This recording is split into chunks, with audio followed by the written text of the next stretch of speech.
શ્રી કૃષ્ણ મિત્રો, આપણે વાત કરીએ થોડી ધર્મશાસ્ત્રની. ધર્મશાસ્ત્ર મુજબ જપનું બહુ મહત્ત્વનું અંગ રહેલું છે. દેવને યાદ કરવા, દેવને વારંવાર યાદ કરવા અને દેવને ચોક્કસ રીતે યાદ કરવાનું એ બહુ મહત્ત્વનું છે. જો મિત્રો ભગવાનને યાદ કરતી વખતે ક્યારેય સંખ્યા ગણવાની તો નથી, પણ 108 નંબર જે છે એ બહુ મહત્ત્વનો છે.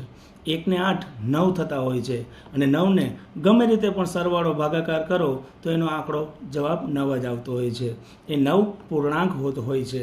તો મિત્રો જ્યારે પણ કોઈ જાપ કરો તો 9ની સંખ્યામાં કરો અને એ 108 હોય તો એ અતિ ઉત્તમ ગણાતા હોય છે.